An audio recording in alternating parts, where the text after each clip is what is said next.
Greetings, fellow armchair Imagineers.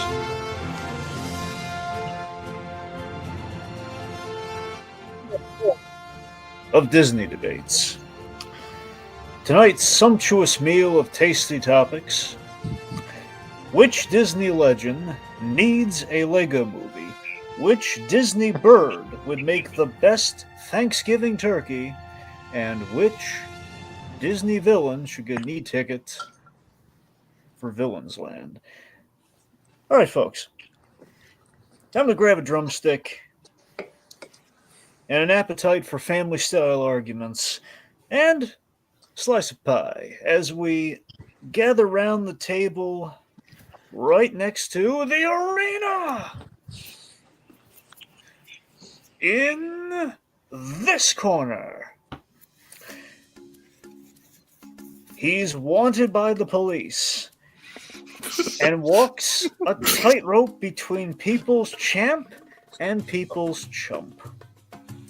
Be prepared, or be his dinner. It's Pergron! Hello, the cops still haven't found me, so we're doing good. And in the opposing corner, after a feast, he's bigger, he's badder, he's gonna pull the lever and rant like a little alien monstrosity unleashed. It's Tiki! Well, by all accounts, it doesn't make any sense.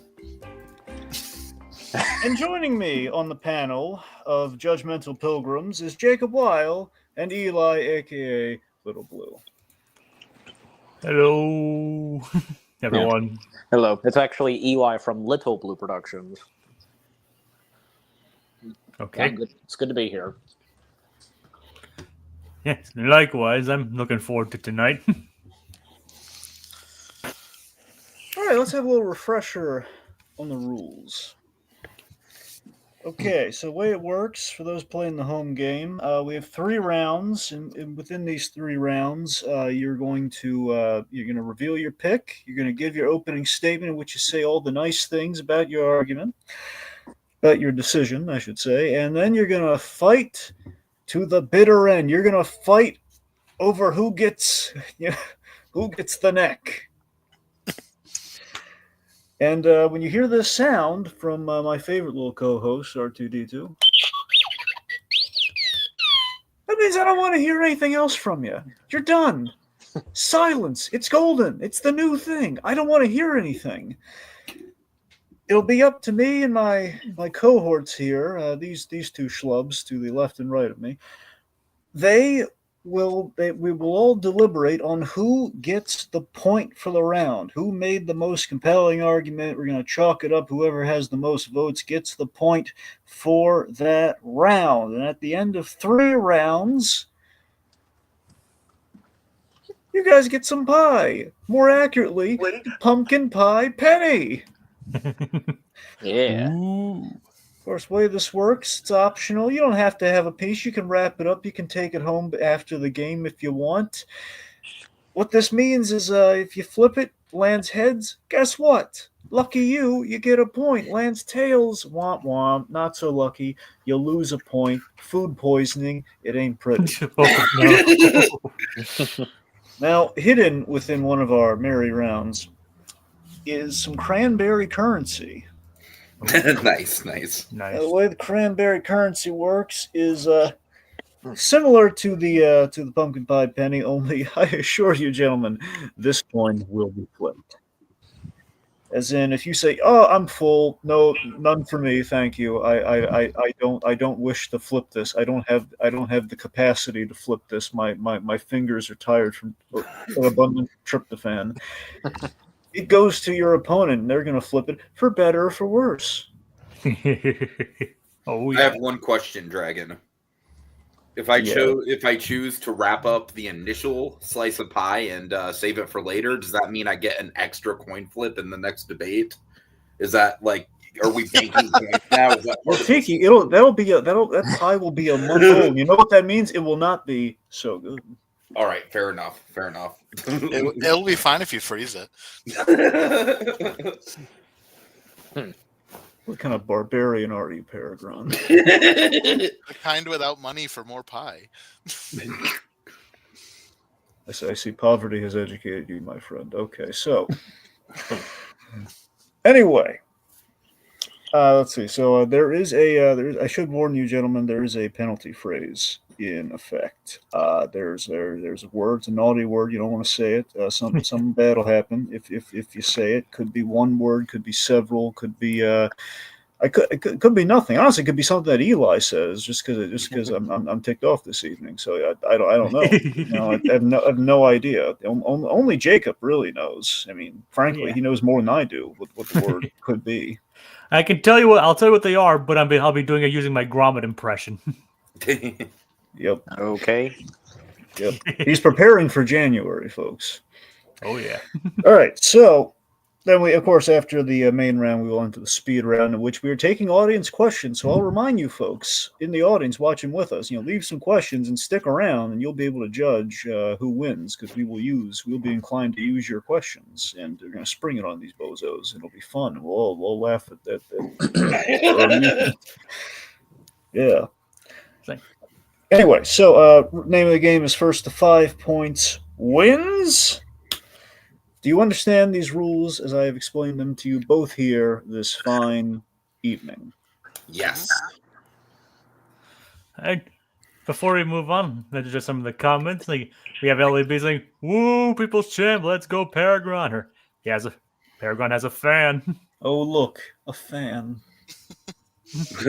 LAB with Tiki, it's like woo, but loves your profile picture anyway.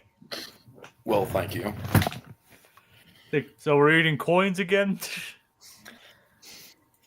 Pretty much, yeah. Coins. You eat one coin. You eat one coin and you never live it down. Okay, for Cole, you think the coins have always been edible? You get pulled over by the cops one time. Well, you were also smuggling. Usually, those weren't dimes; those were dime bags, Pergron. Ah. Anyway, we just need to call Mr. Nimbus. Yeah. I do. You know, Mr. Nimbus does, right? Yep. He's he Mr. Controls Nimbus. he controls the police. All right. So let's cue the randomizer. Let's find out who's going first and who's going second for 3 rounds. Yeah. All right. So that's not the randomizer. I know. Dragon. That is the randomizer. All right. So in 3, 2, Tiki. All right. I'm okay with this. So you go first. Dragon, why don't you introduce the round? All right, round numero uno. Which? I think I messed up the order here. Yeah, that's not. I know. Oh, here we go. Well, no. All right. Yeah. Okay. I'm gonna reconfigure things a bit here. This is the order you gave me. Anyway, right, what are we doing here, guys? We're doing this. Just hold your horses. Okay, we're gonna get started. Which Disney bird would make the best Thanksgiving turkey? Oh God. Okay, we're doing this. All right. It looks like it. Yeah. Jacob, are you gonna reconfigure that other thumbnail in the meantime? Is that the plan? What do you mean reconfigure the other thumbnail? Like put it in the right order? Go back to it. I mean, it doesn't really matter, does it? Oh no, I'm sorry. I'm mixed up. I mean, I had this down as my first one, but that's okay. We can. I can rearrange them. I'm ready to fight in whatever order. Dragon, it's your final call, Dragon. You want to do look, just want to do this one? Jake, can you change the number 1? Can you? Well, we'll just do this. Overall, Tiki got picked first. I'm just remember, this is the order you gave All me. right, we're just gonna Go with it. Wow. All right. We are a professional production, folks. All right. Yeah, Well, try your best. The budget Which- here. Which Disney legend should have a documentary about their life in Lego form? All right. I have gone with the great Bob Gurr. Yeah. And I have gone with the legend Betty White. Right. All right, Tiki, opening statement. Sure. we go. Bob Gurr, he is one of the very last people we have left who actually worked closely alongside Walt Disney. And I think that alone, we need a solid Bob Gurr documentary.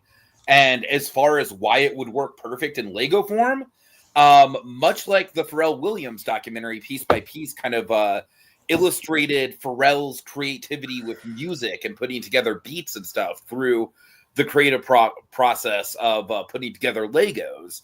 I think that you can tell Bob Gurr's story, which is essentially this man, anything with wheels, anything that moved at Disneyland for the first couple decades was this man. But not only that, but he had a career in animatronics. He was pushing the ground with stuff like the King Kong animatronic at Universal Studios. He did some Jurassic Park animatronics for the actual film. And he's also just got a robust kind of social media presence. He's got a big cult following. He's just a legend. And I think that illustrating the creative process of putting together the ride vehicles, how his mind works, I think that's the most compelling part of Bob Gurr as a person, is just that kind of hyper fixation on things that move, on cars, on mechanics, on the scientific part of it. And I think you can really illustrate that in Lego form. I think you can start out in kind of a more sort of sepia toned, like Bob Gurr in the 1950s and the junkyard days, going through old scrapyards, trying to get pieces for the Viewliner that eventually turns into the monorail. Just kind of those sorts of stories working alongside Walt. And then you can build up to him leaving Disney, starting his own company, getting into animatronics, doing stuff like the Treasure Island show at Vegas, and then end out with the legacy that he has. Maybe kind of shine a light on his relationship with Justin Scard, who's a big Disney parks influencer, and those two kind of share a close friendship. I imagine Justin Scard could almost be sort of a talking head in the documentary as the voice of the younger generation appreciating Bob's work. And the only other cherry on top that I can think of is that Bob Gurr is, he's very quiet about it, but he is gay. And I think that, if he is willing to open up about that, I think it'd be fascinating to have that sort of story of what it was like to work in the Disney company as a gay man in a time when I imagine it was, closeted was kind of the modus operandi around there. And I'm not saying that has to be a part of it. It obviously would depend on how comfortable the man himself is about getting into that kind of stuff. But I'm saying certain nuggets like that could make it just a potentially really compelling thing on top of just, I think, the obvious kind of literal building blocks of what he does and how his mind works. I think it'd be a great pick for a documentary. I think this man's life absolutely needs to be preserved. The dude is in his 90s. He's not going to be around forever. We need his life story on screen. Pergron. All right. Well, Betty White is obviously...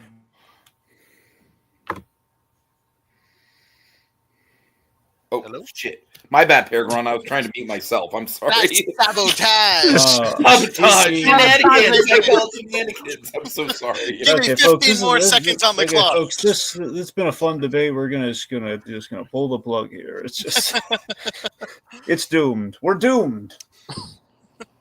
All right. Yeah, Betty White is an icon. She is one of the most famous people in Hollywood. She transcended throughout generations. I mean, there are people growing up today that know Betty White, and there are people who have long died that knew Betty White. And she's somebody who there's so much to her story that she would make a really compelling documentary in general. Now, why do it Lego? That's kind of the question here, because I think both of these people absolutely could do a documentary of themselves. One, I'm going to just, as a Lego fan, I don't think Lego's going to go to the well of somebody that's only well known in the theme park space. But also, I think there is enough here with Betty White where she was an actor through much of the time in like throughout the 1900s into the 2000s.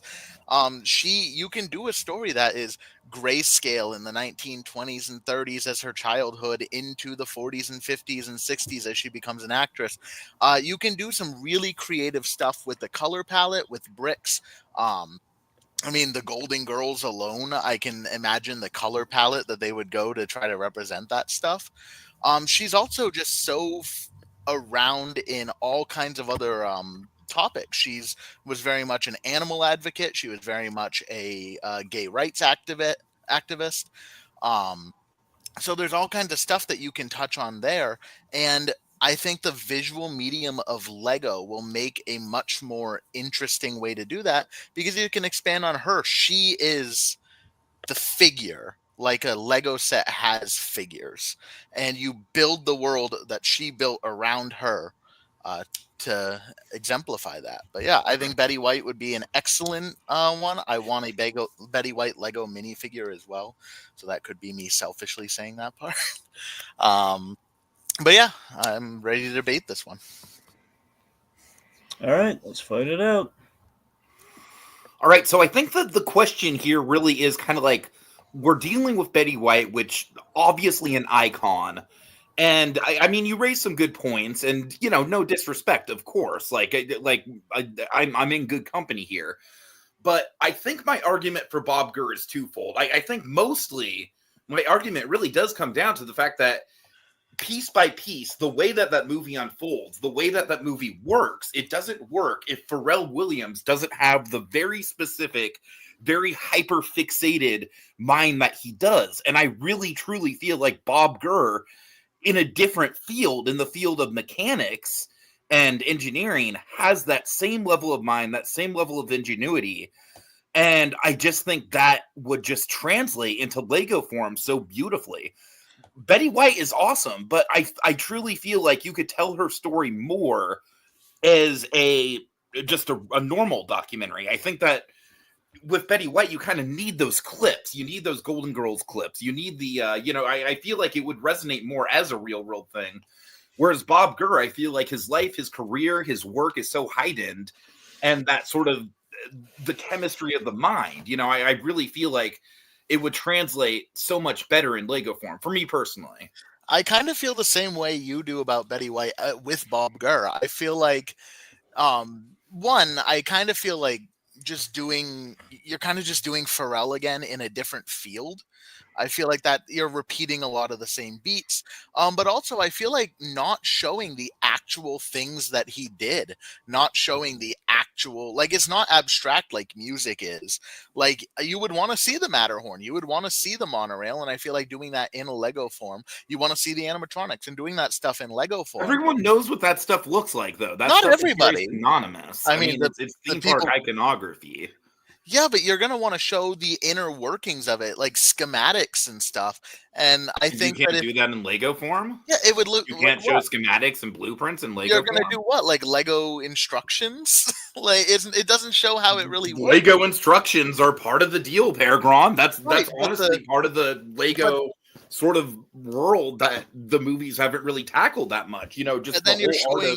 But you're missing like all the mechanic stuff is the point. Like Lego rarely has like the tiny minutia that he really amplified and he really built his career on. And I'm saying with the movie, you don't necessarily need to show all that minutia in the vehicles yourselves. Like I think you can go abstract with it. Like I said, like a Pharrell Williams, where you can kind of have him sort of like building these Lego bricks in his mind that then translate to Lego form of the iconic stuff. And I think with Betty White, I think what you're doing there is you're kind of telling like a greatest hits of her career to a certain extent. I think Bob has a more personal story.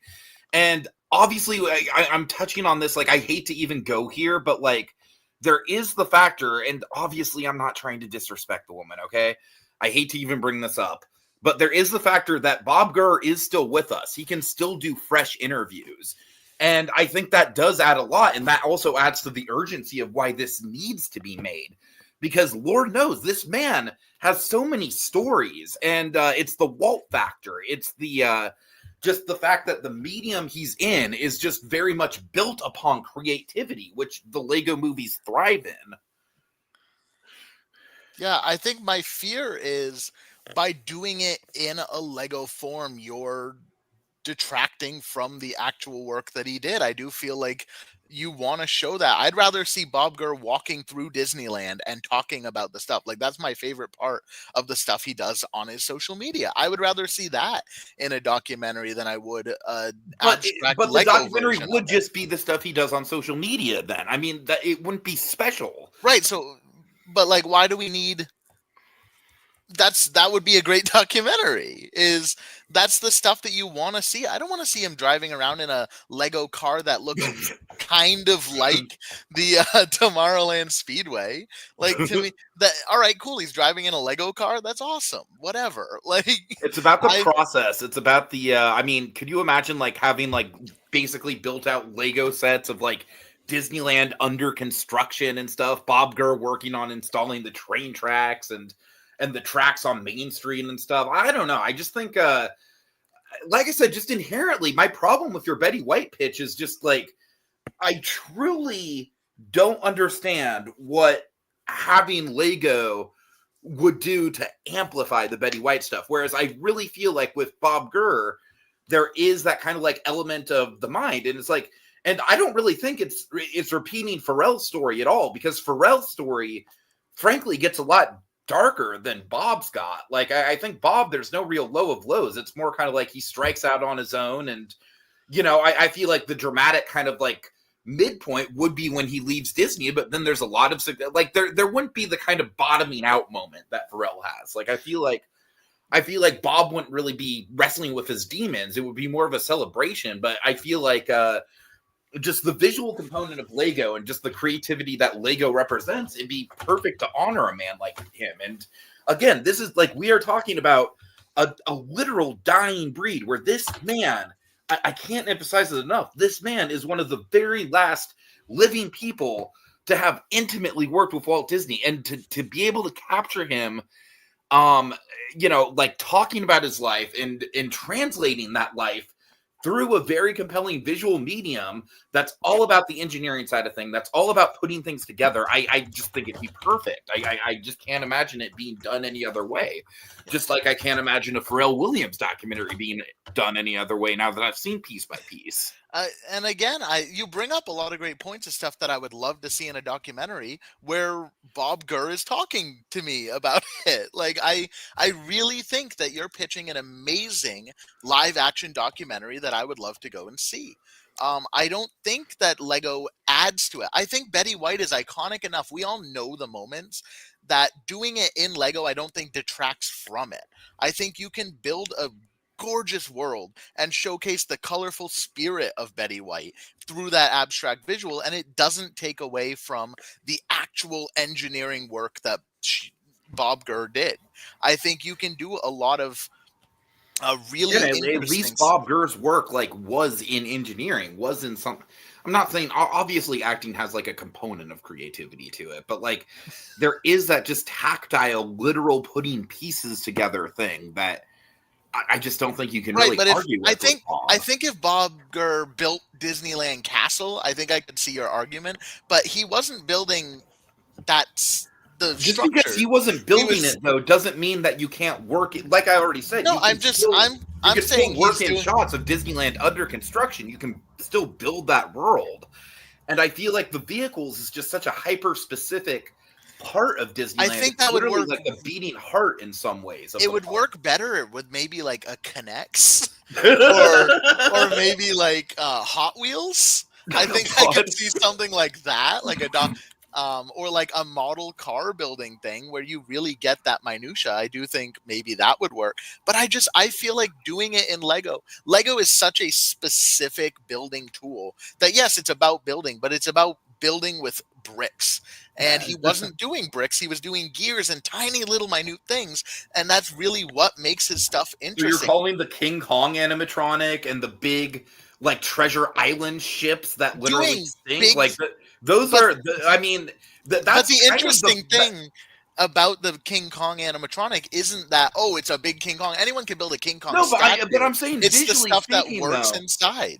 Visually speaking, you realize we are building from like the small scale like stuff like the the Viewliner and the Main Street vehicles and the Autopia to stuff like the coasters, the mountains, all the way up to like King Kong and then like Treasure Island, like the literal sinking pirate ships. That And would again, be like the climax. showing us. Like, Okay, done. all right. All right. All right. That was fun. Woo! All right. Jacob, where are you coming down on this? Yeah, this is a tough one. I really liked the passion. I really liked the passion in this one. Yeah, me There's too. There's a lot going on here, but I'm gonna lean towards Pergron in this one. All right. It's like especially really like you could like especially when he brought up like the model sets instead of Legos for Bob Gurr. I kind of liked his point there. Yeah, fair enough. My vote. I'm casting mine for Tiki. All right. Yeah, I was not nearing here. I was not hearing nearly enough about why Betty White, like why Betty White kind of deserved a documentary in Lego form. I heard all I really heard was like she's more accessible, which I mean, well sure, but you're also going to have to justify it's basically just kind of go it's the Golden Girls in brick form. You're going to have to give me a little bit more than that. On the flip side, though, I mean, Tiki, I feel made a lot of solid points. Specifically, however, sorry, the one thing that maybe waver in Tiki a little bit though was the I think he got a little caught up in the Pharrell comparison, where it feels like, man, Pharrell's a lot better than my Bob Gurr idea. That's kind of what it was feeling like. Which, that's kind of counterintuitive to what he's trying to do right now. But it's not exactly going. Again, I'm still not getting enough from Betty White, so I guess it's okay. But All right. anyway, all right, Eli. Yes. You're the tiebreaker. Who do you think won? Well, I think, I pretty much feel the same way. The same way. I have to give it to Tiki. Yeah, Right. I can totally see that happening. And you know what? You took some of the words right out of me, Dragon. And however, what was said about, and I swear, I had no idea until this very night you said this, Tiki. I never knew that Bob Gurr was gay. But because of that, maybe they can go in the same way that the documentary of Howard Ashman did. Possibly. I mean, I don't even necessarily know if it's something the man wants to be, like, he's very private about it, so it's like I can't even guarantee it will be part of the documentary, but it's a possibility to explore. Yeah, so my point being is that maybe if it can go the same route as what the Howard Ashman documentary brought, possibly, and it's really up to Bob Gurr if he approves of this. And I like the comment you made on Justin Scard. You know what? I can totally see Justin Scard being a part of something like this. But yeah, absolutely. Yeah. So overall, point goes to Tiki. Yep. All right. So Yeah, no, that's the right pick. I don't think Lego needs to do another documentary. Honestly, I love Piece by Piece, but I don't like. I think that was such a one-off. No, this was a really hard question to pick. I'm sure, though, someday we're gonna. There's no doubt we'll see a documentary on Betty White and with Golden Girls. We'll see. Oh yeah, it didn't need to be Lego. It shouldn't. No. I just needed to pick somebody. Okay. And if we have some comments again. Yes, we do. It's like, does anyone know about Lego Technic? Yes. Like, Is that like they're basically their version of the Kinect's roller coaster? Yeah, it's like the robot stuff. Okay, Oh. okay. And I purposely didn't bring it up because I didn't want you to know about it if you did. Oh, I got well, broken down just- on the Lego Technic coaster at Legoland, and I well, was just be glad I didn't bring. bring up Bionicles. Betty White Bionicle. That's the Hell that's yes. the angle I should have got. Bionicle White. We can rebuild Betty White. Well, okay, let's not Hey, go that far. LEB is like boo, even though I prefer Tiki's debate.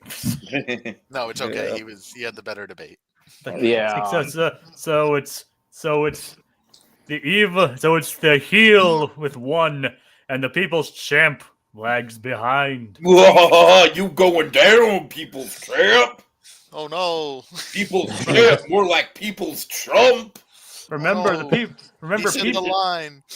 Remember people. The people's champ won last time. So I know. so who will Tiki take the crown this time? I just let the people's champ win because I'm truly a man of the people. You see, I'm playing 4D chess. But who knows what mind games you're playing this time? My next answer, Jabba the Hutt. That was truly a bad call on my part.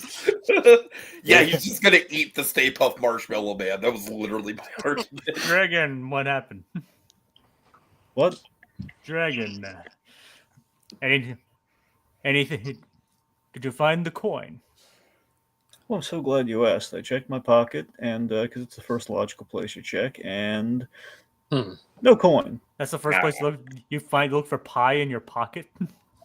Well, again, coin with with a little pie on it. It's just a picture of Pie's face, Pie on my cake's face. No, see, pie, pie on my cake. What he does, He's remember like, that's he's like holding up a plate with a single slice of pumpkin pie on it and giving like a big thumbs up. no. It's like that episode of Hey Arnold it's the Weez and Ed episode of Hey Arnold with the counterfeit pennies, where you just see like pie on my cake is like chiseling himself onto the coin. It's like, look at this, the money. It's all me, glorious me. If I drop it on cake, it'll be pie on my cake. Ha ha ha ha ha. Oh God. Anyway. Who watches this? Okay, yeah, I miss Pie. I had a really fun time. Is he dead to us? Whatever happened to him? No, he's not dead to us. He's fucking busy. Jesus. That's why I'm asking. I don't know. He's not here. Jesus We're stuck Christ. with Pergron. I don't know. Hey. All right. So, Jacob, did anyone say something they shouldn't have? Well, Dragon, I was busy with some of the sides over here. It's like just like I'm eyeing the ham, all the little fixins and all that. The hickory honey ham. The hickory honey ham, of course. No, it's the rum ham. Honey ham's better. Yep. And ham's better than turkey anyway for Thanksgiving, in my opinion. But Well, according to all the turkeys who are sweating. well, that's just me. I don't really like Thanksgiving turkey. Anyway, We need to go back in time to the first Thanksgiving and get turkey off the menu, boys. Well, it wasn't even on the menu. It was Heath Hen, which is extinct now. see, so- Pergron, just don't even. Just don't. But I should say, nobody said the word. Not yet. Not yet. No. We have several more rounds to go. Okay.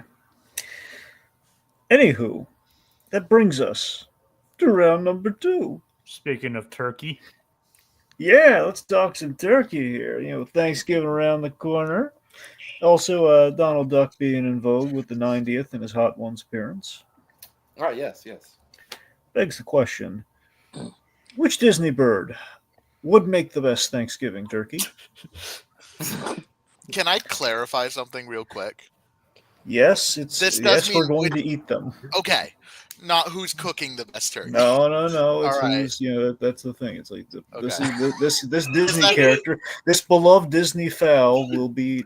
That's the neither of these are beloved, I- but yeah, that's the Well, angle that's, I the thought point we were being, this going. whatever Disney fowl you have selected will be I mean, consumed. to be fair, I could have gone with the one from the 1940s short if you wanted. All right. Yes, this is going to be fun.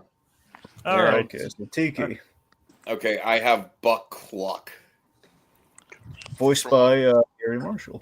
Indeed. From what film, Tiki? From Chicken Little 2005-ish, I think. Okay. All right, good. I believe it's 3, but let's just. No, it's fine. Okay. All right, Pergron. I have Mayor Turkey Lurkey from a different film, Chicken Little 2005, Voiced by. voiced by Don Knotts. You don't even want to fucking say it. We all know. Okay.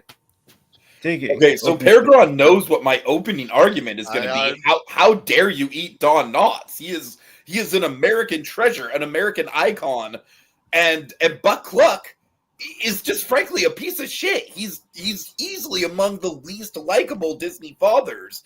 So it's like, I really think your only argument that you have to stand on here, Pergron, is that your character is actually a turkey. But as far as who deserves to be eaten, it's Buck Cluck. And as far as like the turkey versus chicken, look at the meat on that man's bones. All right? You're going to get a lot of chicken out of that. You're going to get a lot of fried chicken out of that man. Turkey Lurkey, he's old. He's feeble. All right, I'm done. I rest my case. You disgust me, sir. Don Knotts, eating Don Knotts. All right, Pergron. How What's your opening dare you? statement? Oh my Wait, God. Okay, Tiki, I swear to. Is that I you? swear to God, I'm not doing this on Okay, purpose. I'm okay. really sorry. God. Can we make him spin a wheel or something? You know what? If it happens again, Tiki's going to spin the wheel twice. That's totally fair. How dare I eat Don Knotts? How dare you eat legendary director of The Princess Bride or The Princess Diaries and The Princess Diaries 2, Royal Engagement, Gary Marshall? How dare you? No, I mean, not my argument rests on it, but yeah, Turkey Lurkey's a turkey. And I want to save my argument against Buck Cluck for the debate proper. So I'm just going to say he's a turkey. He's fat, so he's got a lot of meat. He also sucks. He does suck. So nobody's going to have any qualms about it. Let's get into the fight, though. Worst dad ever. Fight it out. Yeah. All right. Buck Cluck does suck. But the issue with Buck Cluck is he is a hateful, spiteful man. And hate makes the meat taste bad. His meat is going to taste terrible because In he what is universe full of hate. In what Stress- universe hate is this an stress. actual thing? That Hate like is stress. Stress causes meat to taste bad. That My is why Wagyu beef, which is treated so well, tastes so good. It's because the animals live a stress-free life. The more stress, the worse the meat tastes. Buck Cluck is a raging ball of hatred and stress. His son is a disappointment. He is miserable. I would not be surprised to see him hang himself in the future. Oh my Buck God. Cluck would have terrible tasting meat. Turkey Lurkey is an oblivious mayor. He is not a lot going on. His worst stress is that he wants to keep up some appearances, but he finds a penny and he's sick about it, or is it a nickel? He finds a coin and he loves it. He's having a great time. That man doesn't have a thought in his head. There's no stress. He's not raising a son that's a disappointment and a failure. He's not raising a son that'll never make the Major League Baseball team. Okay, you know what? I think your attitude about Buck Cluck, like how how I feel like you're kind of mirroring him a little bit, like calling Chicken Little a failure. Like, did you not learn anything from that movie? Like, this man frankly deserves to be eaten alive. He deserves to be thrown in an oven and cooked and then eaten. I mean, that's just the like, this is getting really fucking dark. Jesus Christ. If we were going to talk about which of these two birds deserves to be publicly executed in the square, I would go with Buck Cluck. But if you were going to eat one of these two gentlemen, if you were going to consume his flesh at your Thanksgiving table, surrounded by the loved ones that you probably don't want to see after this month. But the ones that you're going to see anyway, I want to eat the one that at least isn't fueled by stress and hatred. I want to eat the one that's having a good old fucking time. I mean, look, I really feel like with Turkey Lurk, it's just, again, I'm sorry, but my argument still stands on the moral thing. Like, I am frankly appalled at you that you're going to suggest eating this poor old turkey man who's played by Don Knotts, an American hero. Gary Marshall, he's all right? Like, I feel like when you made your point, like, Princess Bride, great. Princess Diaries, all right. Princess Diaries 2, Royal Engagement. Okay, yeah, a masterpiece, do not. Yes, no, it's... Don Knotts, I mean... Yeah, but I'm not eating Don Knotts. I'm eating a turkey voiced by Don Knotts. Don Knotts can come to the Thanksgiving table and feast on his character's flesh. I am more than cool with that. I'm not eating Don Knotts. I'm eating a turkey who's having a good old time. He's run for public office. He has had a position of power. This is a bird that has had a good life. He has not been super stressed. He has not been miserable. He is not fueled by hatred. He is going to taste so much better. He's going to sit at that table. He's going to look plump. He's going to be a great centerpiece for while you're actually eating all the sides, because who actually eats the bird anyway? This bird is... Okay, well, in that logic, why don't we just kill off the person who's... Because I don't want him at my table. I don't want him at my table in any capacity. I don't want Butt Cluck within 100 yards of me, or my school, or my children, or anything. Butt Cluck really is the equivalent. Okay, we got it. Oh my god. That round was a lot shorter. Yes. That was a fucking mess. Pergron throwing his actual animal facts at me. I should have known. Clip it. Clip that shit. This has to be a short. Oh my god. Wait, Eli's gone. I'm a judge now. Oh, shit. Okay. I cast my vote for pie on my cake. Well, I guess we'll start the deliberations with 2 out of the 3 so far. Okay, so, Jacob, where are you leaning?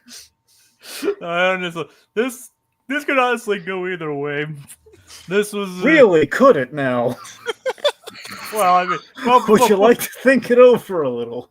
Well, okay, you know what I'm Dragon. Yeah, why don't you let me actually talk before? No, you're right. Go on. All right, and Eli's back, so here we go. And now Pergron is no longer a judge. Sorry, Pi, you lost your vote. Yeah. Eli, am I going to mic a little bit? Sorry about that. I was trying to set up a new avatar, but anyway, so I guess I have to wait, is it my turn to No. All right. Remotely, no. All right. You know what? I'll give it to the Butt Cluck. So okay, I guess Tiki. I guess his point goes to Tiki. Yeah. Yep. All right, Jacob. All right. Now, as I was saying before Eli came back, I'm voting for Pergron. He brought the stronger argument, and yes, I mean I don't hate Chicken Little as much as everyone else, but I think it's all right for what it is. Is it great? Not really, but I guess it was a guilty pleasure of mine growing up. But I think Pergron brought the stronger argument, and Tiki focused too much on the whole Don Knotts angle of it. Yeah, no, that's totally fair. And Gary Marshall did not direct Princess Bride. No, Princess Diaries and Diaries 2. I know. He also directed Pretty Woman and some other films too. But but either way, my point goes to Pergron. Also played Satan once. Mm. Yeah. Okay. So, I guess I'll break the tie here.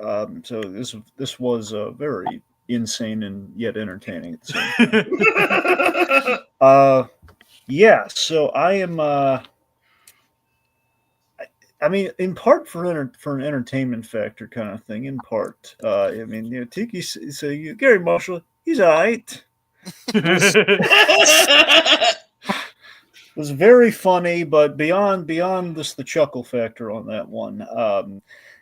I love him just getting into the weeds with Pergron over the whole the hate makes the meat taste bad thing being ridiculous. I mean, that is classic Pergron, though. That is classic Pergron. Yes. Yeah, so I think Tiki bumping up against that and the fact that Pergron very much repeated the meat point like a lot. Like a lot. I think he could have like dug into Gary Marshall's character a little bit more in terms of like, oh man, the man brought us Happy Days and The Odd Couple, and you're just gonna serve him on a silver platter, And hey, today I learned that Buck Click was voiced by Gary Marshall. Yeah, Yeah. you're eating the Fonz's Papa, man. Come on. Oh God. Anyway, so I'm giving by a narrow margin. I'm giving it to Tiki. I'm honestly shocked. Honestly, when Pergron came out with that fucking animal fact, I thought I was done. All right. Tiki gets the second point. The People's Champ is 2 behind. I am surprised no one picked any of the DuckTales characters. Well, it's a I was dog. tempted to go with Launchpad, but like Launchpad is like as much of an American icon as Don Knotts is, so it's like Would it have been the 80s Launchpad or the 2017 Launchpad? Probably 80s, just because that dude's got a little bit more muscle. All right. Yeah, but leans in this year, Tiki. I guess. All right, so the People's Champ is down by 2. Yeah, he's leaning to the needle's going towards Chump. We'll see if he can get that letter back. All right. Jacob, I do have to ask. Did someone say the wordy dird? You mean the bird word? Maybe. Well, Dragon, I'll tell you, they came really friggin' close. Oh, did they now? Yes. But from my recollections, they didn't say it. Flew so close to the sun. Anyway, I'm gonna check my old pilgrim's hat here and see, because we're all wearing hats, by the way. People can't see. We're all wearing pilgrim outfits. I'm gonna search here for the coin, and nope, no monetary deserts here, friends. Afraid not. Pile my cake gets no endorsements this podcast, I'm afraid. That brings us to round number 3. All right. Which Disney villain, besides Maleficent, should headline Magic Kingdom's Villains Land e-ticket? I'm gonna fix the word. No, the wording's fine, dude. I just kind of mix I it know. up. I just shift it around. I'm getting the capitalization on it. Sorry, I kind of missed that earlier. Here we go. Okay. Tiki, what say you? What was your pick? I've got Yzma. All right. Pergron? I've got Scar. Scar. Okay. All right. Okay, so opening statements. I think Yzma makes so much sense to headline this thing. I think she's a fan favorite. She's someone that you wouldn't necessarily expect, but she's not the obvious choice.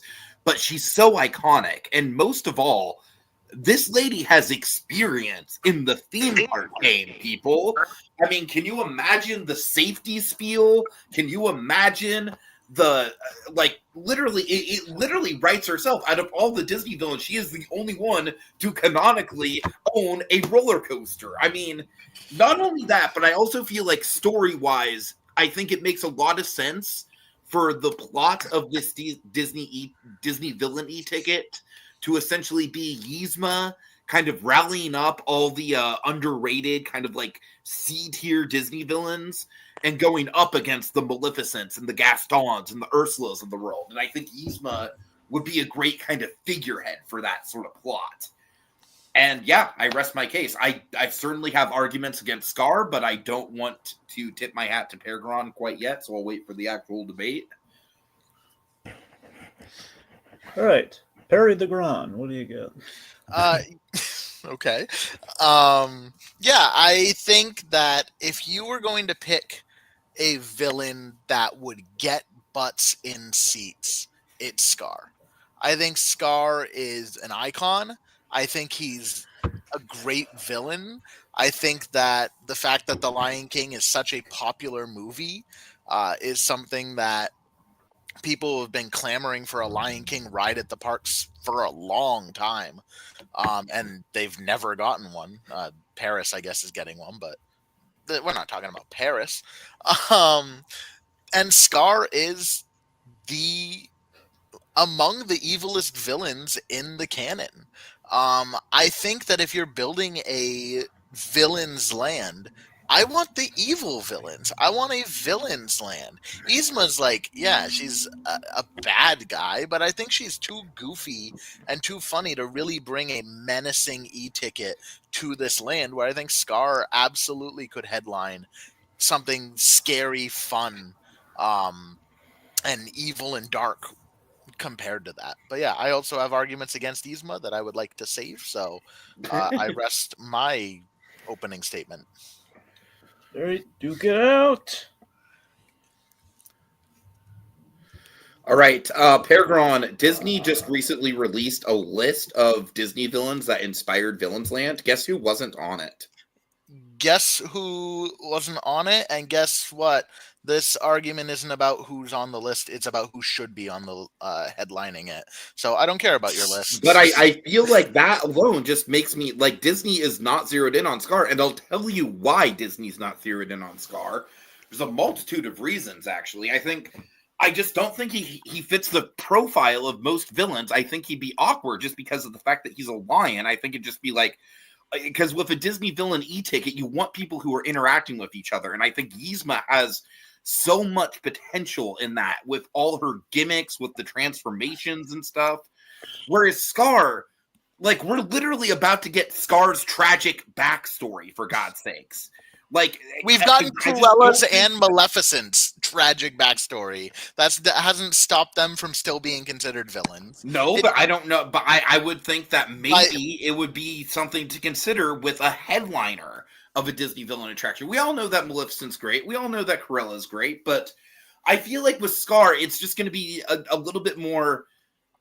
I think it's higher stakes because The Lion King is such a big property. And this new movie, I mean, for better or for worse, frankly, I don't think it's going to do very well at the box office. But let's say that it does. It's going to introduce a whole new canon to what we know about Scar as a character. And I don't know. I don't want to base that entirely on the argument, but I just think a character like Scar, not to mention the fact that he is very flamboyant. There is like the Nazi imagery associated with him. I think that there's certain elements of his character that haven't necessarily aged the best.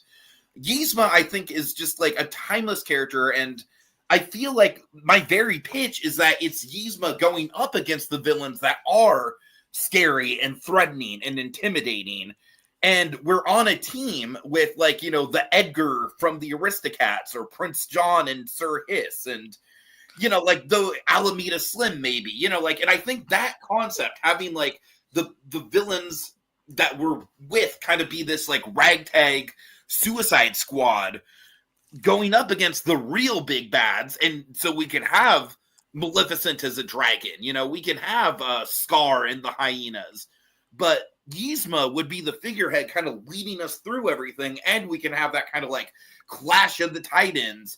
And I think with Disney villains, you have the comedic villains and you have the super intimidating villains, and I feel like this would be just a great way to incorporate everything. And I think Yzma, with her power set mixed with her comedy, is just a great person to slot literally right in the middle of that equation.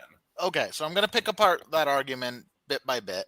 Okay. First off, you said Scar is You said Scar's problematic. I don't see that. I don't think that's an issue. Everything Scar has issues with are villains that are going to be in the land too. If your comment is like, oh, he's flamboyant, Ursula, Captain Hook, Hades, they're all flamboyant. That's not a problem. You also said that Scar's an animal. Scar has dealt with the villains before in multiple crossover events. He was in the Mickey's House of Villains. He's in Phantasmic. He's one of the villains that they call upon. Yzma's not one of the villains that they call upon. And it's because she's too goofy. Yzma is a hilarious villain in her movie, but I don't want goofy. I don't want funny. If she wanted to get a little potion shop that's a bar that you can order fun little drinks, fine. I don't want to see Yzma going up against the titans of it. I want to see the icons of the Disney villain lineup, and I think Scar absolutely stands a position in there. But what argument can you make that it would be Scar instead of Maleficent? Whereas my pitch very much, I think, makes sense for Yzma to be front and center. Scar instead of Maleficent? Scar is a tyrant. He wants to overthrow a kingdom. That's a great way to... He needs an army. The hyenas betrayed him, or he needs stronger people. You can go with that, and he wants to bring in all the villains to help him overthrow a kingdom. He wants to take over. It didn't work in the Pride Lands. Time to do it this time with the big bads. That's a fine angle to go with it because Scar is such an upper echelon top tier villain. I would argue he's more of a top tier villain than some of the villains who are going to be in the ride already.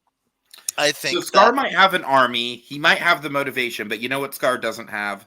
What does Scar doesn't have? An actual canonical roller coaster. Again, Yzma, I don't want to repeat. So is your e-ticket that we're going to do the lab roller coaster? That's the the e-ticket is that Yzma is building a roller coaster that extends throughout the lab into the villain's lair. Yzma has experience with roller coasters. It just makes sense with her character that it would be connected to her because, again, she's the only villain who canonically has experience with designing rides and shit. Like, I just feel like it would fit like a glove. I can just see the right, but what are we? The land is the safety spiel would be in the style of the box inside of a box rant. It's you put the seatbelt all right, so that's inside of the seatbelt. You pull the yellow strap. That's too goofy. It's not going to work for a villain's land. Also, it's a villain's land. It's not. And you know it. All right, yeah, in Adventureland, but not in a villain's land. Also, why are we building a roller coaster in the land? Why is the story of the land where you're not supposed to? It's already confirmed that this e-ticket is going to be a roller coaster. Right, I know it's going to be already a roller coaster, confirmed. but the story doesn't have to be we're building a roller coaster. Roller coasters can just be a method to telling a story. I don't want to think about the fact that it's a roller canonical coaster. Engineering. Okay, she has canonical. Okay, that's it. Scars canonically chase Will. Hey, shut up! Shut up! Stop talking. It ends. Okay. Okay, then. So, I'm going to cast the first vote. All right, then. My vote, Tiki. All right.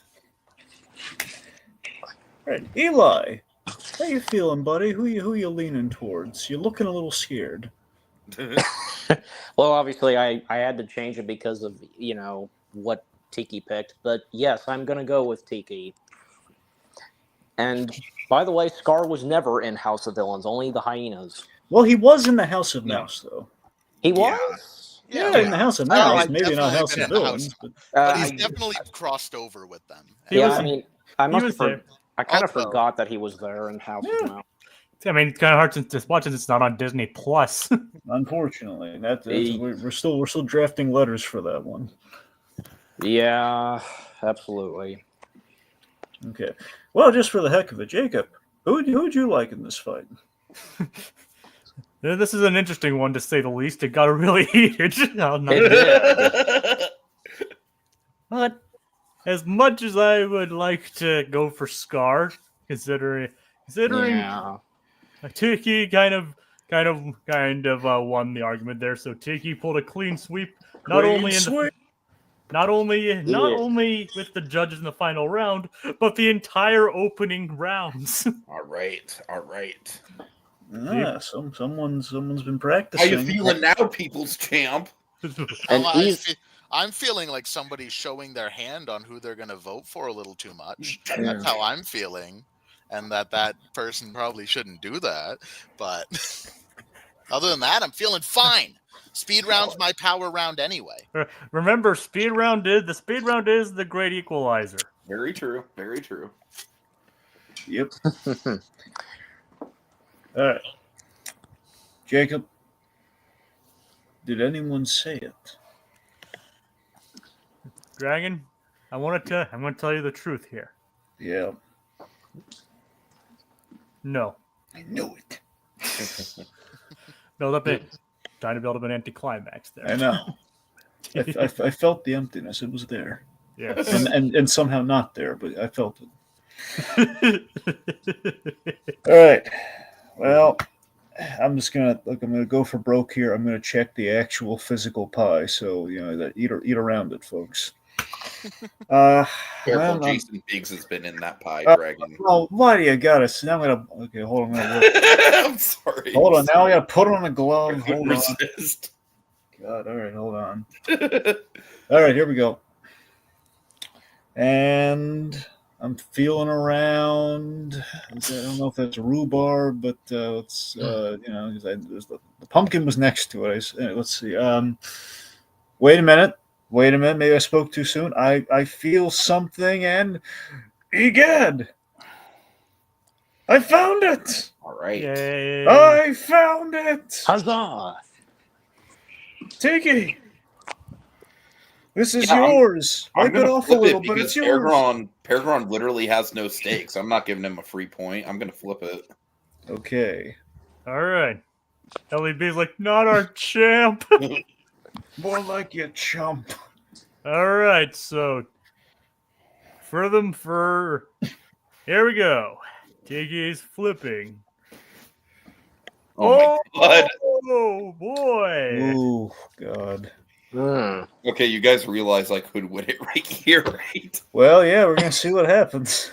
I'm gonna flip it. I'm gonna flip it again. Okay, so we Might as well, right? So we have reached the end. Okay, so we've reached the end of our main round of 3 rounds. So I'm gonna offer it to our players. They have the opportunity to flip for it. Tiki, here's your pumpkin pie penny. Do you want to flip it? Yeah. Hold on, request. Can I flip first? Just that way, maybe I get a point and then I lose. Now, Pergron, you do know what, Pergron. I don't know if that's the best. Are you sure you want to? I can't lose a point, can I? No. You can't. I can't lose what I don't have. All right, fine. Well, you'll learn the hard way. Just let him do it. Are you sure, Dragon? Well, look, he's got to learn somehow. Just let him. Oh god. All right. Wait, is there a punishment for Well, spinning? no, it's not. Well, you'll see what happens. Just let him flip it. Yeah, that's what I tried to warn you against. All right. And now, the moment of truth. Now we're gonna see what happens. Okay, go on. I tried to warn you, Pergron. Oh! I genuinely didn't want it to land on heads. There we go. All right. Now we have a little bit more time. That would have been really anticlimactic, honestly. Back to 0 to 3, as if nothing happened. I know, right? That was just for the drama. That was very productive. We staged that. Oh, we gotta have LEB and watch the show for some reason, don't we? Yeah, that was in the script, LEB. All right, and don't forget, people, if you're watching in the comments, throw out your speed round questions. Yeah, throw them out. We're gonna do the Muppet question just to make sure we get it in there. But afterwards, folks, again, if you have live questions, we'll use them. We're desperate for them now. We could have just done it as a non-canon exhibition round. That's I true. figured we would have done a couple speed round questions as exposition bouts. Yeah. Well, Exhibition, not exposition. If it was exposition, then we'd just be telling them all about it, Tiki. True. Let's do an exposition round. Tell us the question in great detail. Okay, time for the. Okay, so wait, I'm sorry, real quick. Now entering the speed round. Of course, the way speed round works is 30 seconds followed by a 15-second rebuttal. It's a race to 5 points, and we are now taking audience questions. You're up to speed. Moving on. Wheel of Muppets. So spin the wheel, win an answer, only then do you get the question. Tiki, since you won first, you can either spin first or defer to Pergron. I'll defer to Pergron because it gives him more of a chance of landing on Link Hogthrob. Okay. All right. And I'll here we Venmo go. you $30 if I can just have him. Looks like you're getting him. You're getting Pepe. Ooh. I've won with Pepe before. Mm-hmm. Okay. It's getting Pepe, okay? Okay. And so, Tiki, you can get this. Anyone but fucking New Zealand. Oh! No way! No way! No way! Oh my god, dude! He's got the fucking fish boomerang, and that's his one gimmick. You get me. You manifested that. He totally did. You had to You open your called big it. mouth, didn't you? Oh my god. You had to doom yourself. Yeah, we're not beating the allegations. Wow. Oh, God. So someone clip that. Yeah. Yeah, that That's needs to a- get short now. That's a moment in the history of these debates. Yep. Okay. Okay, who's ready to learn what the question is? Oh god. Dude, All right. Lucy, you can't do anything with fucking Lucy. Well, you haven't heard the question yet. You don't know. Maybe it's who should be Jason Momoa's co-star in the next Aquaman. You don't know. Okay, that would be fun. Okay, no. Obviously, it's not the question. It could be that, but it's not. Oh, All right. Which Muppet should Tom Hanks co-star with in a remake of Planes, Trains, and Automobiles? God. Fuck me, dude. Hey, you want him to spin first? Okay, whatever. Let's do it. Let's do it. Pergron, you're up first with Pepe. This is fucking ridiculous. Yep. I literally don't even know what I'm gonna say. Well, you have 30 seconds to think. I Yep. know. All right, so Planes, Trains, and Automobiles works because it's a straight man and just a wacky boy. And if you want a straight man, you got Tom Hanks. If you want a wacky fucking boy, you got Pepe the King Kong. Pepe is just as annoying as John Candy, if not more. Pepe will drive Tom Hanks absolutely insane. It'll be a beautiful dynamic that really encaptures the way that those two original characters work. But it'll be in a different way. You'll be able to bring in Pepe's culture into it. You'll be able to bring in Pepe's womanizing into it. It'll be a really interesting twist. I honestly think that Pepe is a little bit too charismatic and suave to be in the John Candy role. Whereas New Zealand, I mean, I don't know, maybe this might be my question, come to think of it, because New Zealand is annoying as fuck. Like, he's got one gimmick, and it is going to drive Tom Hanks crazy. Tom Hanks is going to be seeing that fucking boomerang fish in his nightmares, and he is going to have the freaking Fallout third act fight to end all Fallout third act fights.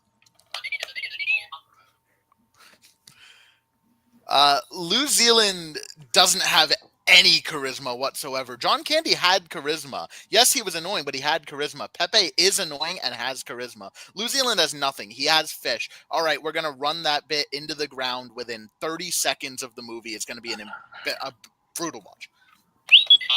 I give Tiki an extra second on that one. Yeah, I couldn't get out the word brutal. I know, but it gave him an extra second. To No, speak. that's okay. That's fair. You know what, Lou? This is the end of the line for us. I'm sick of your fish. I can't handle it anymore. This is the dramatic Act 2 breakup, Lou. We're done. We're finished. You're going to be alone on Thanksgiving. You're a pathetic loser. I'm done with you.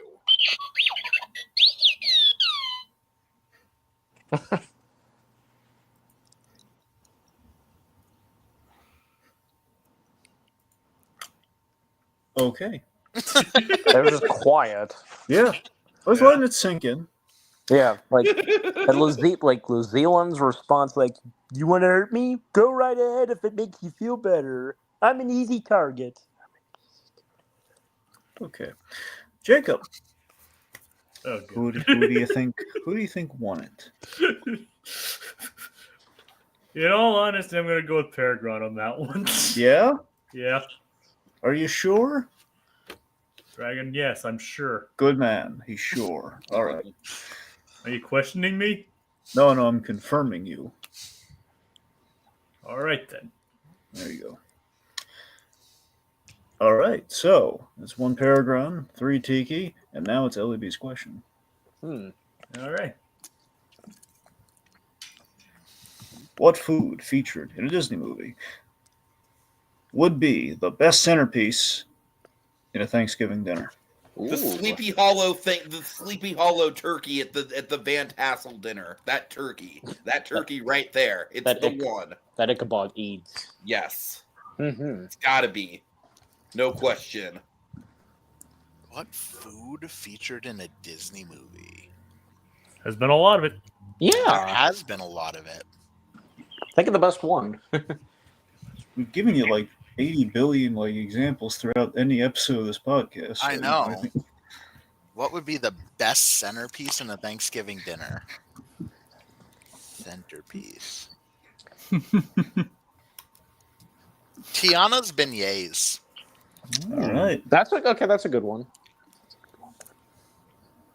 All right, Tiki, whenever you're ready. Remember, Ellie, you're going to judge this one, so be sure to pick a winner. I don't even know what to say, man. That turkey literally haunts my dreams for how delicious it looks. It has haunted me since childhood.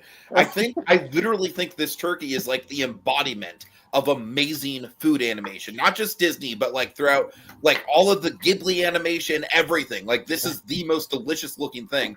And what better centerpiece than turkey? You can't get a better centerpiece than a turkey, and it is divine. It is the nirvana of food animation.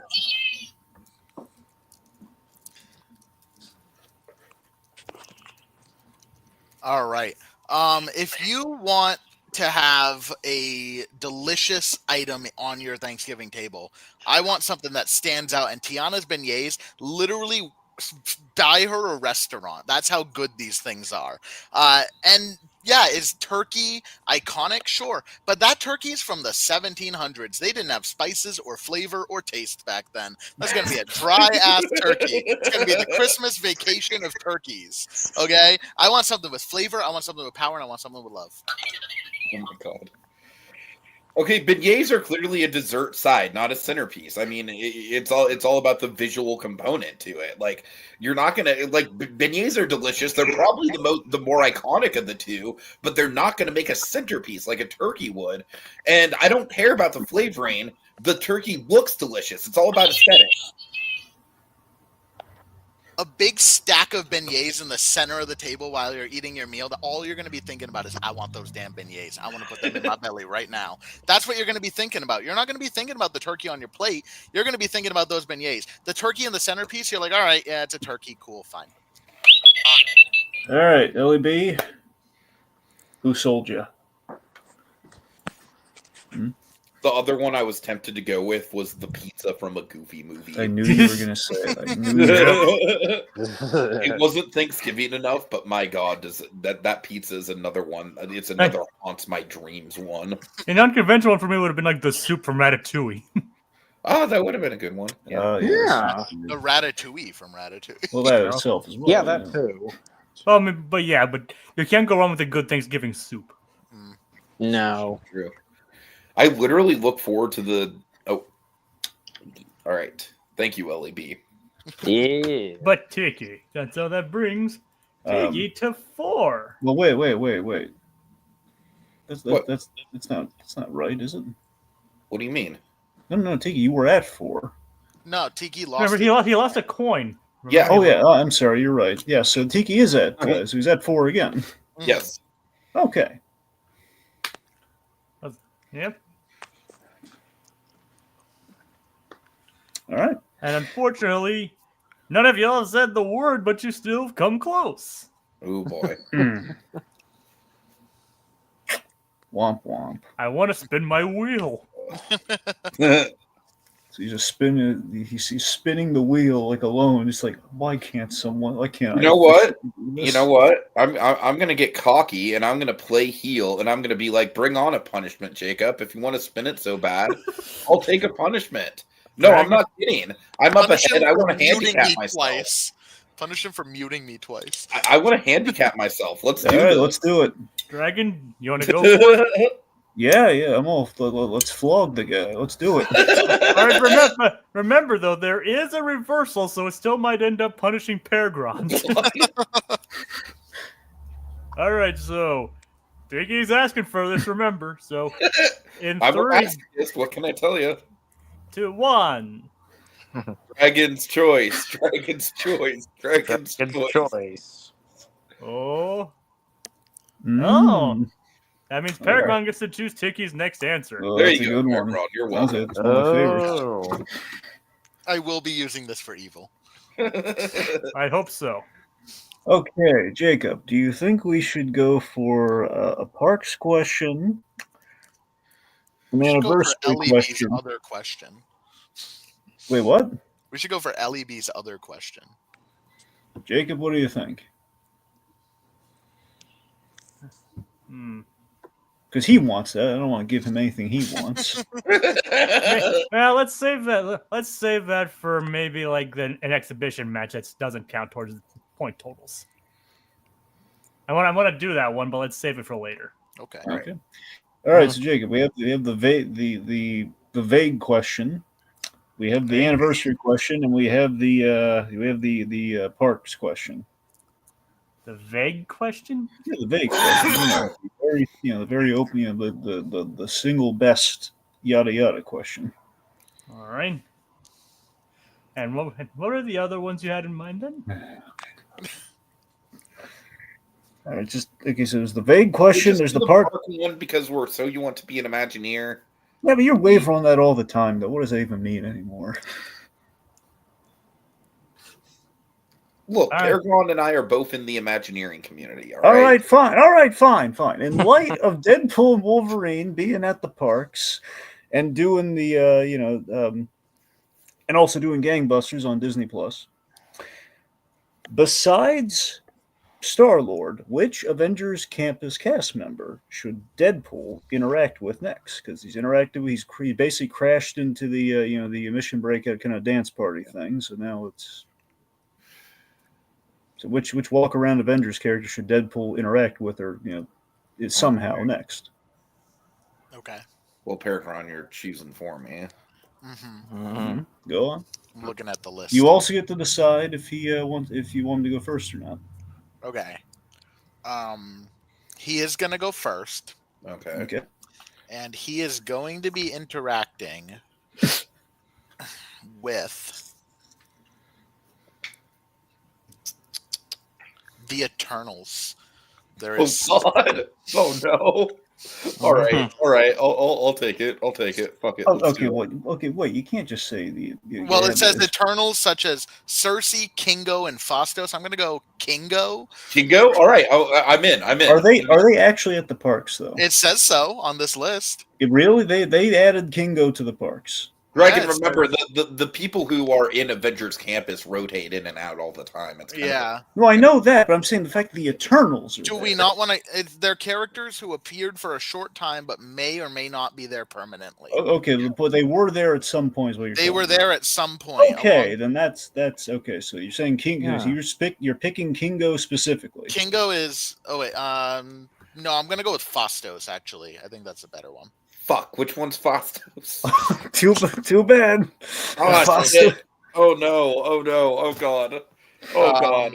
And I'm gonna go with a really, really good pick here. I'm gonna go with Thor. All right. So Phastos versus Thor. There's a lineup you'd see. Oh, okay. All right. I can work. You looked it up, didn't you? Yes, I looked it up. Bad, Tiki. Bad. This isn't fucking trivia. Yeah. Context clues, Tiki. Never mind. Just do it. All right. So Tiki goes first. So I actually think Pergron has done me a big favor here because The Eternals is such a freaking ridiculous movie, and there's so many things to nitpick about it. And I think that Fastos actually, he's kind of one of the straight men of the group. I honestly feel like if you would have given me Kingo, I think that I don't think you can have as much of a roast, but Deadpool would just rip this guy apart who's trying to defend the legitimacy, anatomy. All right, so for Thor is an interesting character because he is a fun one. He is a fan favorite. There is that bit in the Deadpool and Wolverine movie where he is holding a dying Deadpool. So that definitely would be brought up. And I can imagine Deadpool just annoying him. What's that about? What's that about? trying to create that imagery in front of part guests, I think would be a lot of fun. But also Thor is charismatic. He's a blast to be around. And I think the two would get along swimmingly. I think it would make a really interesting pair. I mean, you want to talk about planes, trains, and automobiles. I really think that Deadpool and Fastos is like the odd couple. And I think that chemistry would result in just like, there's so many things that Deadpool can fourth wall pick apart about Eternals. Why is the big hand there? That's the first and foremost. I think Disney can make fun of itself a little bit. I think Eternals will be touching a little bit too deep in there. I think that would hurt maybe a little too much, so they kind of backpedal it a little bit. And I think Thor is just a beloved character who's so much fun. And I can see that interaction being way more interesting and actually bring people there. Can I have like 2 extra seconds? All right. Thor's the obvious pick. That's it. Spider-Man's the obvious pick, actually. All right. Okay. All right. I'm going to vote Pergron. All right, Pergron. Sorry, Tiki, I had to do it to you. No, it's all good. Honestly, I feel like I would have. I feel like if you would have given me Kingo, I really think I could have worked with that because I know because their personalities do match up a little bit more. They're so similar to Dopinder too. Exactly. You just walk up and be like, Dopinder? Oh my god. Oh god. Okay, what do you think, Jacob? Anniversary question or just the other question you can't seem to recall? I mean, I just when you said vague, I didn't know what you meant by vague. But let's go with the other one then. Was it the big one? The anniversary one. Okay, good.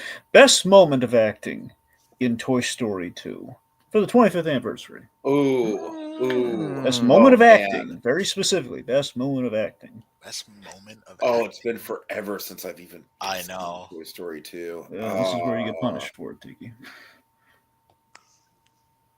Jesse's rant about about wanting to go back or wanting to go to the museum because she's never been loved. Or because she's like been left behind. That you know the moment, right? Mm-hmm. Yeah. Oh yeah.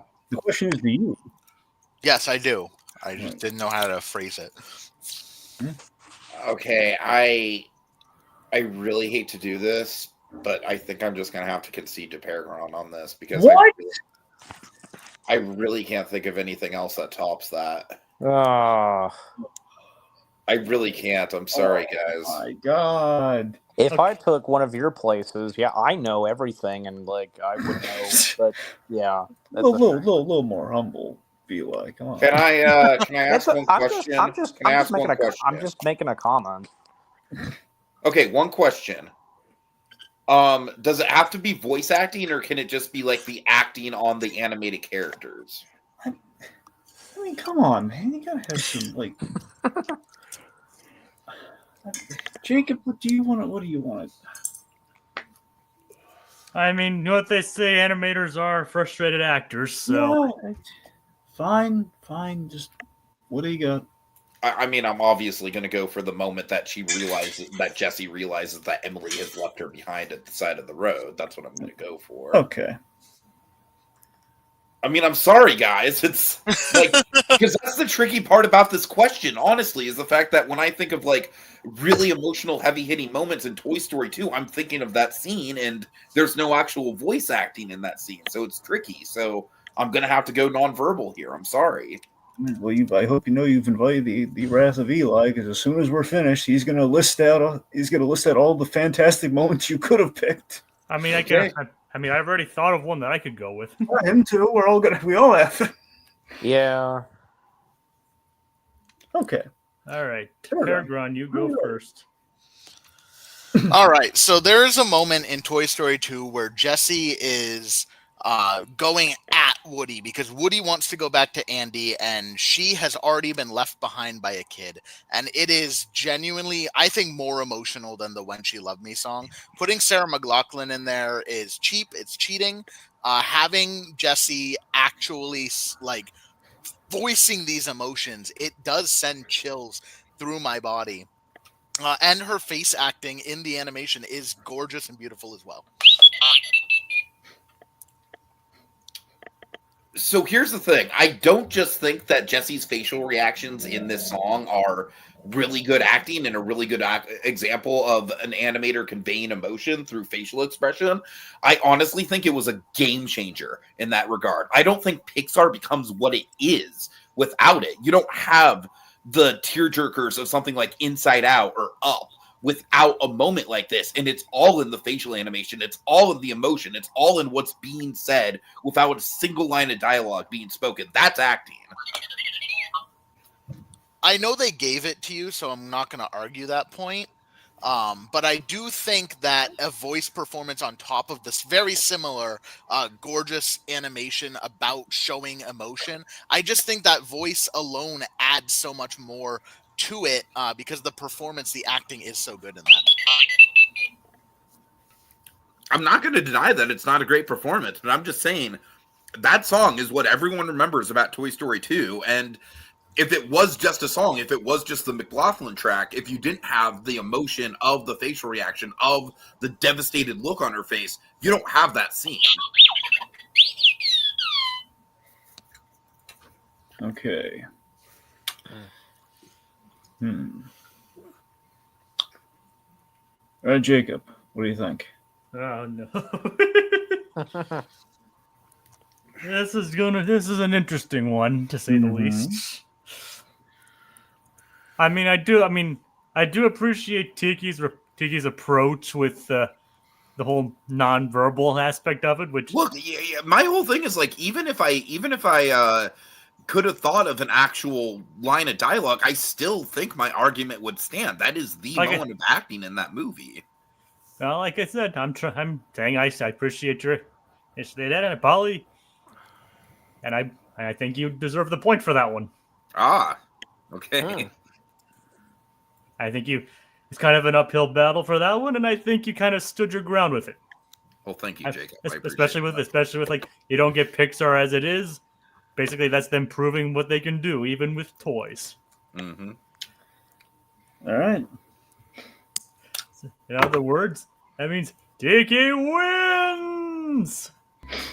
But still, by all accounts, shame me for what I should have picked. By all accounts. Okay, so I guess. Oh god, there's a litany of really good, good ones. I mean, clearly what I picked worked, but yeah. I mean, look, Tiki. Yes, your mo was great, but I'm saying, it was like, again, there's a lot of also great verbal performances too. like the one that immediately popped in my head was like, "And do what, Woody? Live behind glass and never be loved again? Yep. Some life." Exactly. Yeah. I'm with you there, Jacob. 100%. There's that one. There's the prospectors. The prospectors sitting on a dime store shelf, watching all every other toy be sold. That too, yeah. Yeah, you got that. And also, again, Woody singing. But yeah, you're right. I can't stop Annie from growing up, but I wouldn't miss it for the world. Or, Buzz saying the exact same words to Woody as he did. You are a toy. and then Woody saying, "For how much longer? One more ribbon and he's through with me," and so on. Yeah. There you go. Yeah. What was a single line it was a single bit of action that we had to go with? But yeah. And like I said, I appreciated Tiki's unorthodox approach with going the nonverbal route. And that's kind of one reason why I gave him the point, mainly out of respect for that. All right. I appreciate Speaking of which, let's do a quick little exhibition bout. And The people's champ has been dethroned. Whoa! The cool thing We're about on being the the people's people's champ. champ is you don't have to be the real champ to be it. Any good people's champ must lose on his journey. Congratulations, evil. And now time for the non-canon exhibition round. So, Dragon, what do you want to do? Let's see. Did we have more than the other one, or? We have Yes, LEP's other question. Well, that's what I mean. It's just the other one. I'm really intrigued by the vague question, though. I'm actually intrigued by the vague question as well. Yeah, Are Dragon, you sure? Dragon, let's do both. Let's just at least do the vague question and LEB's question after it, then, as a question. Okay. All right, let's okay. make the rulings quick. I don't want this Yeah. to go too far over an hour and a half. Let's give us just 15 and 15. All right. Ooh, I'm down with that. Let's do that. Okay. All right, fine. Okay. Single best Disney fall, That's as in plummet, all.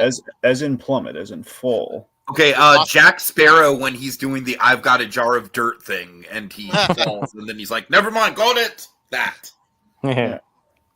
Mufasa.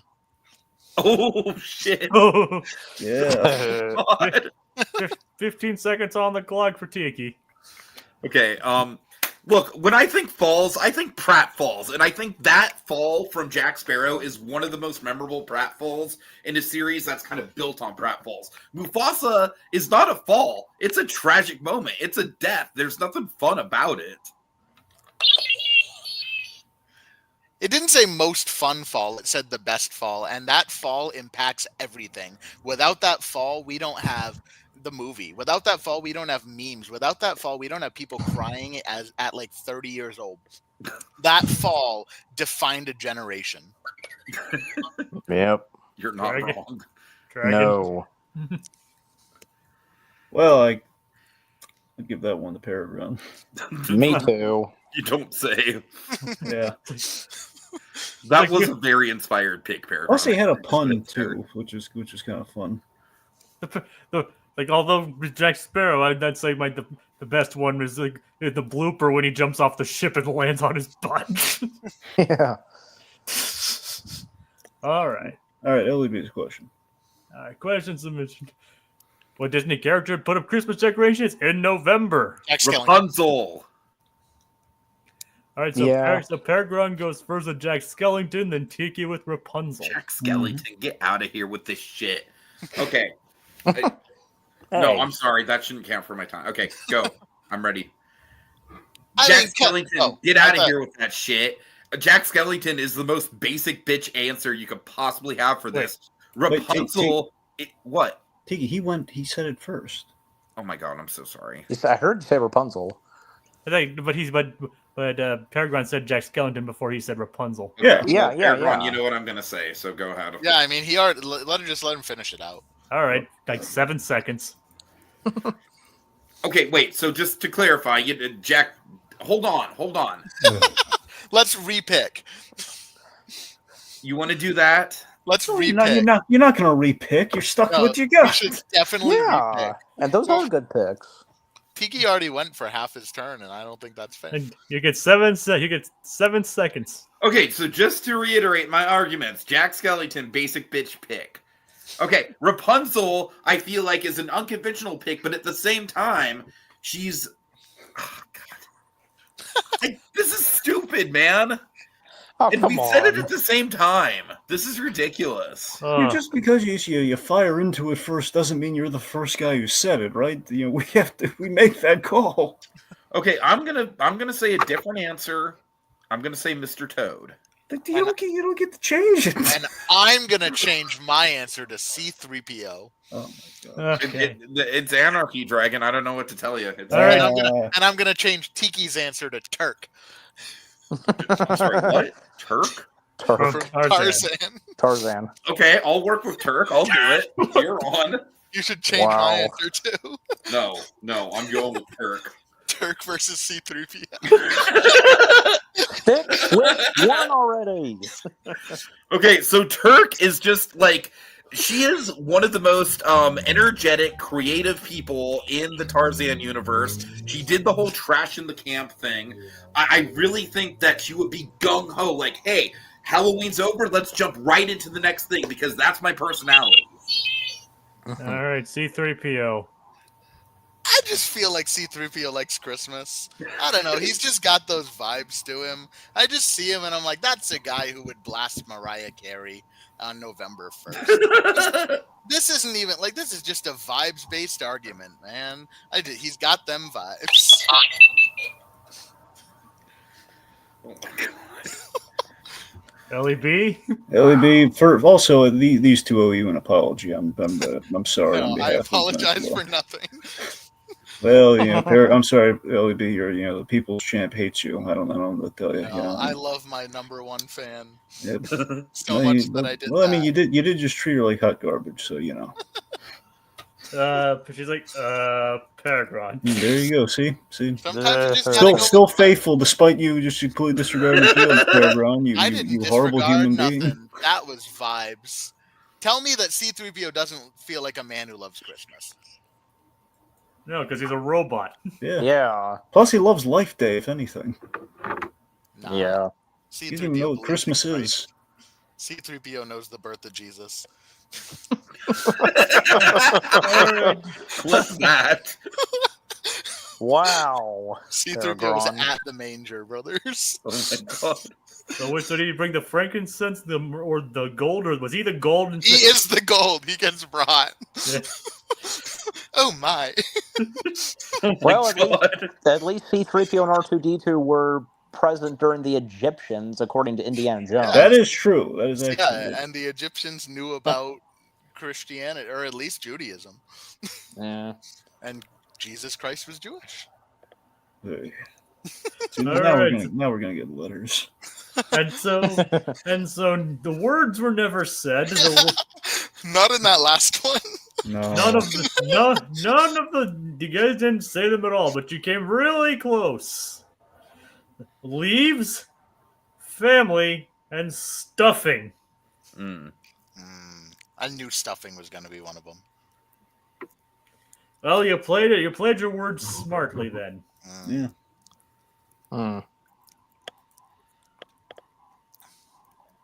So that was a debate. Yep. I had One a lot of heck of fun, a- guys. There were a couple Debate. shorts in there that you guys could easily. Yeah, seriously. The New Zealand bit. But yeah, thanks for having me. I will avenge my title one day. But for now, I will be celebrating Christmas with my boy C3PO. You do so. Well, enjoy the padded cell, Pergron. Okay. G3PO is just going to give you like a Linus Van Pelt style like lecture about Jesus. Well, Pergron, I think the meaning of Christmas. You see, the Star of David. Night, LEB. So we want to thank LEB for tuning in and suffering these fools. We had half cartoon, half human. Sonia Pantoja. And Keeper Colby. That's Yep. me. Well, that's the thing. I was kind of hesitant to bring that one up because that's you. But yeah, I was there. I Oh, was here. you see, he's an egomaniac. That's I didn't realize. Yeah, that's him. You were Keeper Colby the whole time. Exactly. Twist. Yep. I'm That's a behind you. fake mustache. Oh my Yeah. god. You're not. You were Batman. All right. Okay. Thanks for tuning in, folks, and we all want to wish you a happy Thanksgiving. Yeah. Happy Thanksgiving. Giving.